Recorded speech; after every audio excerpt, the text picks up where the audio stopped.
पहले चौधरी बन जाएं तो चौधरी बना दिया उन्होंने, अध्यक्ष बना लिया। और उसके बाद ये चौधरी साहब जो है सो सम्राट बनाएं बिहार का भाजपा को। उनका एक बयान बड़ा चर्चा में आया था कि उन्होंने मुख्यमंत्री नीतीश कुमार को कहा था कि अब तक का सबसे लुच्चा मुख्यमंत्री है। सामाजिक गणित जिसको कहा जाता है या जातीय गणित, ठेठ भाषा में कहें तो जातीय गणित साधने की कोशिश है। इसी नाराजगी को और आक्रोश को अपने साथ जोड़ने के लिए भाजपा ने सम्राट चौधरी को बनाया है। हालांकि जब अध्यक्ष बन गए तो अगले सीएम आप मान लीजिए कि बीजेपी के सीएम पद के उम्मीदवार वही हैं। कार्यकर्ता हैं चिराग पासवान के, या अगल बगल जो लोग रहते हैं वो तो चिराग पासवान को सीएम उम्मीदवार बताते हैं। बताने के लिए तो मुख्यमंत्री नीतीश कुमार को भी पीएम मटेरियल बीजेपी के लोग ही कह चुके हैं। तो क्या बीजेपी के लोग स्वीकार करेंगे उनको प्रधानमंत्री के रूप में? तो सन 74 भूल न जाना, सत्ता मद में डूब न जाना, ये नारा भाजपा के लोग सबसे ज़्यादा लगाते थे। मगर इस नारा को भूले सबसे पहले भाजपा के लोग ही। उपेंद्र कुशवाहा भी केंद्र में मंत्री बनेंगे अगर जीत जाते हैं और एनडीए के साथ आते हैं तो। एनडीए के साथ आ गए, मिलकर चुनाव लड़े और जीत गए तो केंद्र में मंत्री बनेंगे। नमस्कार, आप लाइव बिहार देख रहे हैं। मैं हूं राजमोहन तिवारी। बीजेपी प्रदेश अध्यक्ष के तौर पर अब सम्राट चौधरी को नियुक्त कर दिया गया है। बीजेपी ने इसका ऐलान आज सुबह सुबह किया और उसके बाद से बिहार की जो सियासत है वो एक बार फिर से गर्मा गई है। बहुत लोग ये चर्चा कर रहे हैं कि अब सम्राट चौधरी बीजेपी का बिहार में बड़ा चेहरा बनने वाले हैं। इसी पर बात करेंगे। हमारे साथ वरिष्ठ पत्रकार प्रवीण बागी हैं जो इस पीछे की रणनीति को आपको बेहतर तरीके से समझाएंगे कि आखिरकार 24 और 25 की बीजेपी किस प्रकार से तैयारी कर रही है। कैसे देख रहे हैं सर इसको? देखिए, बीजेपी ने सम्राट को अपना चौधरी बना लिया है बिहार में, और वो इसलिए बनाया है कि चौधरी जो है बिहार में भाजपा को सम्राट बनाए। अच्छा, तो इसलिए सम्राट और चौधरी का तालमेल बैठा है। सम्राट चौधरी का तालमेल अध्यक्ष पद के लिए इसलिए बैठा है कि वो पहले चौधरी बन जाएं तो चौधरी बना दिया उन्होंने, अध्यक्ष बना लिया। और उसके बाद ये चौधरी साहब जो है सो सम्राट बनाएं बिहार का भाजपा को। केंद्र में तो सम्राट है ही वो, तो बिहार में भी सम्राट बनाएं। और ये विशुद्ध तौर पर जो सामाजिक गणित जिसको कहा जाता है या जातीय गणित, ठेठ भाषा में कहें तो जातीय गणित साधने की कोशिश है। क्योंकि लौह कुश वोटर यानी कुशवाहा और कुर्मी मतदाता, ये मुख्य रूप से आधार वोट बैंक माना जाता है जदयू का, नीतीश कुमार का। मगर इधर हाल के कुछ वर्षों में ये देखने में आ रहा है कि कुशवाहा वोटर धीरे धीरे अलग हो रहा है नीतीश कुमार से, नाराज़गी उसमें दिख रही है। उसी के उसमें उपेंद्र कुशवाहा अलग हुए, उसके पहले सम्राट चौधरी, शकुनी चौधरी, इनके पिताजी शकुनी चौधरी हैं, तो वो सब अलग हो गए। तो ऐसे धीरे धीरे करके अलग होते जा रहे हैं। उधर आरसीपी अलग हो गए। तो इसी नाराज़गी को और आक्रोश को अपने साथ जोड़ने के लिए भाजपा ने सम्राट चौधरी को बनाया है। हालांकि पार्टी में आए हुए सम्राट चौधरी को अभी काफ़ी दिन नहीं हुए। अभी वो 14 के चुनाव में शायद वो आए थे पार्टी में, भाजपा में। उसके पहले जदयू में थे, फिर राजद में थे, और वहाँ भी अच्छी हैसियत में थे। कोई ऐसे नहीं है कि इनके पिताजी भी काफ़ी दबंग और मजबूत नेता माने जाते थे। अब तो राजनीति से वो अलग हो गए हैं, संन्यास ले लिया उन्होंने। तो और उनका एक बयान बड़ा चर्चा में आया था कि उन्होंने मुख्यमंत्री नीतीश कुमार को कहा था कि अब तक का सबसे लुच्चा मुख्यमंत्री है। ये शब्द प्रयोग किया था पब्लिक मीटिंग में, तो उसमें बड़ी आलोचना भी हुई थी। मगर अब राजनीति वैसी ही हो गई है कि आप देख लीजिए इधर हाल के समय में जो नेताओं का बयान आता है, किस तरह की भाषा का इस्तेमाल करते हैं, तो वैसी भाषा में उनको जवाब देना, इसमें भी फिट बैठते हैं सम्राट चौधरी।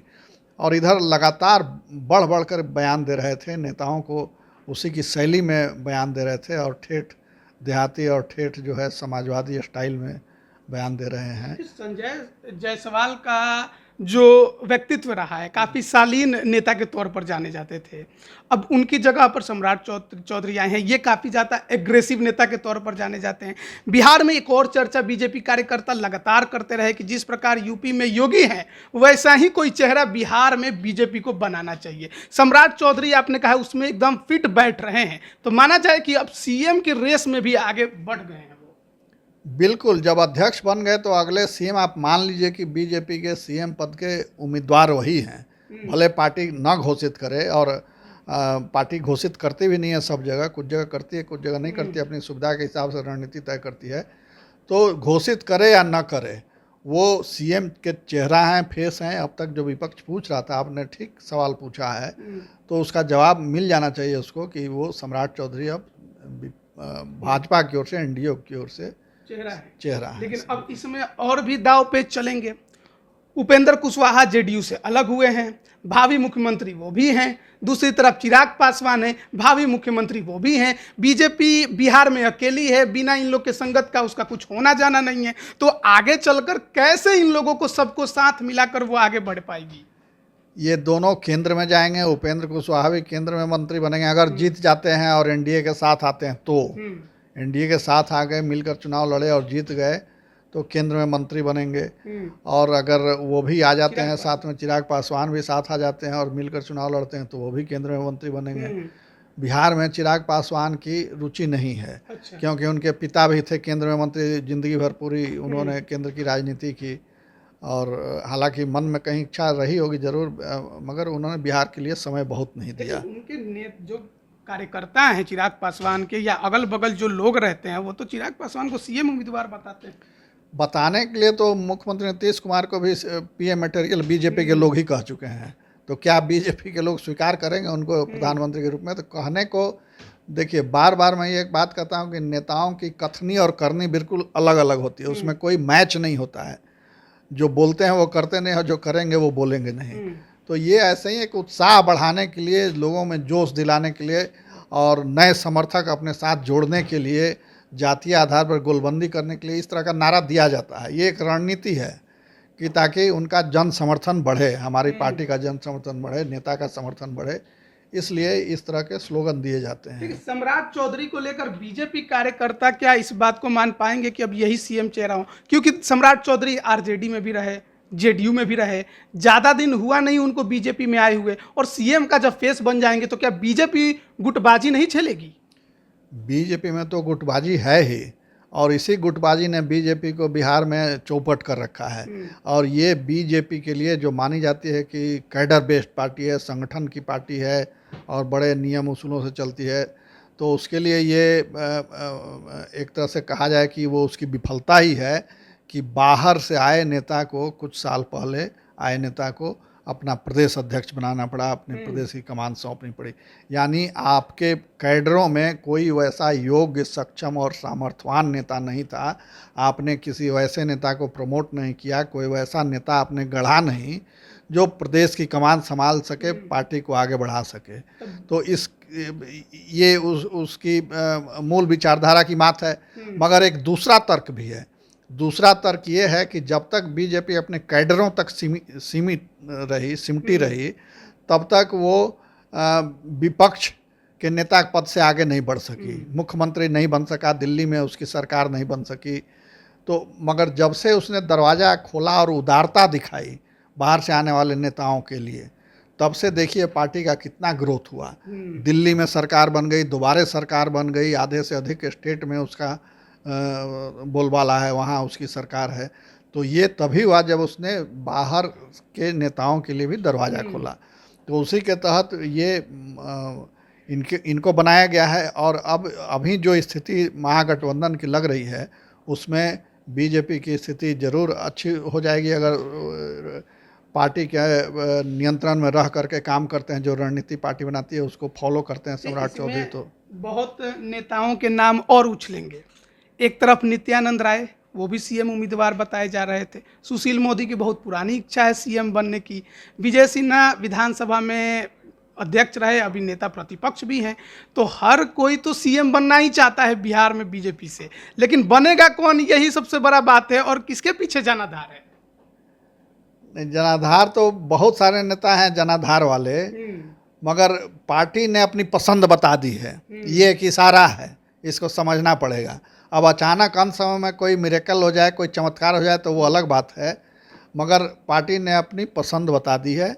और जो बिहार में जो राजनीतिक शैली है, पिछड़ों की राजनीति यहाँ हो रही है, तो उस हिसाब से वो फिट बैठते हैं। हालांकि और भी कई नेता हैं, मगर अब ये उन पर निर्भर करता है कि वो अपना कैसा परफॉर्म करते हैं, कितनी सफलता पार्टी को दिला पाते हैं। 25 से पहले 24 है। हाँ, और पार्टी को कितना एकजुट रख पाते हैं, संगठित कर पाते हैं, जोश दिला पाते हैं कार्यकर्ताओं में, क्योंकि कार्यकर्ताओं में बहुत नाराज़गी भी है, क्योंकि पार्टी ने आज भले पार्टी के नेता ये कहते रहे हों कि साहब बिहार का विकास नहीं हुआ और योजनाएं अधूरी रह गई और भ्रष्टाचार बढ़ गया, तो इसके लिए जितनी जिम्मेवार जदयू है उससे कम एक पैसा भी जिम्मेवार भाजपा नहीं है। भाजपा इतने लंबे समय तक साथ रही नीतीश कुमार की, तो ये 6 महीना में तो हुआ नहीं कि अपराध बढ़ गया, क्राइम बढ़ गया, करप्शन बढ़ गया और बिहार विकास की दौड़ में पिछड़ गया। ये तो लंबी प्रक्रिया है इसकी, और इस प्रक्रिया में भाजपा भी शामिल रही है। तो भाजपा के नेता मंत्री बन के मलाई खाने में पीछे नहीं रहे, मगर कार्यकर्ताओं को भूल गए। सत्ता में गए, एक नारा लगता था कि सन 74 भूल न जाना, सत्ता मद में डूब न जाना। ये नारा भाजपा के लोग सबसे ज़्यादा लगाते थे, मगर इस नारा को भूले सबसे पहले भाजपा के लोग ही, और सत्ता में जाके वो डूब गए सत्ता के मद में और कार्यकर्ताओं को भूल गए। जितने आप देख लीजिए, कार्यकर्ताओं को कोई सम्मान नहीं मिला, कोई पद और प्रतिष्ठा नहीं मिली। राजनीति में लोग आते हैं, हरिभजन करने के लिए कोई नहीं आता, समाज सेवा करने के लिए कोई नहीं आता, सब लोग आते हैं पद और प्रतिष्ठा पाने के लिए, विधायक, सांसद और अन्य पद के लिए। तो वैसी हालत में जितने निगम, कॉरपोरेशन और विभिन्न बोर्ड वगैरह हैं, वो सारे के सारे खाली रह गए इतने दिन से। किसी पर नियुक्ति नहीं हुई, भाजपा ने कार्यकर्ताओं को नहीं बिठाया, और तो इसको लेकर के आक्रोश है पार्टी के नेताओं में नीचे लेवल पे। अब उस आक्रोश को वो कैसे ठंडा कर पाते हैं सम्राट चौधरी, कैसे उनको अपने साथ जोड़ पाते हैं और कैसे आगे चलते हैं, ले चलते हैं उनको, इस पर उनका भविष्य निर्भर करता है, और इसी पर मुख्यमंत्री की कुर्सी का सवाल भी तय होगा। माना जाए कि अब लौकुश का काट बीजेपी ने खोज लिया है। कुशवाहा की राजनीति एक अलग चल रही थी, सम्राट चौधरी को और आगे कर दिया गया, आरसीपी सिंह तो चल ही रहे हैं। बिल्कुल, ये कुशवाहा तो बिल्कुल अब अलग हो गया, ये समझ लीजिए। कुछ प्रतिशत वोट जरूर उधर जा सकते हैं, मगर ये जो चेहरे हैं, बड़े जो प्रतीकात्मक चेहरे हैं उस समाज के, उस जाति के, वो सब अब नीतीश के विरोध में जा चुके हैं। और नीतीश के विरोध में जा चुके हैं, तो बिहार में जो 2 ध्रुवीय राजनीति है, या तो एनडीए के साथ या महागठबंधन के साथ, तो उसमें उनकी मजबूरी रहेगी कि इधर हमें, एक तो सम्राट चौधरी हैं इधर, आरसीपी सिंह का भी रुझाव जो है सो झुकान बीजेपी की तरफ है। कुशवाहा के लिए कोई चारा नहीं है, उपेंद्र कुशवाहा के लिए वो भी इधर आएंगे, हालांकि वो कितने दिन इधर रहेंगे ये कहना मुश्किल है, क्योंकि वो तो उड़ता पंछी हैं, जब चाहेंगे उड़ जाएंगे। सम्राट चौधरी हमेशा इधर आप देखें कि सर पर मुरेठा बांधे रहते हैं, तो उन्होंने प्रण लिया है कि जब तक नीतीश कुमार को कुर्सी से उतारेंगे नहीं, ये पगड़ी हम अपनी उतारेंगे नहीं।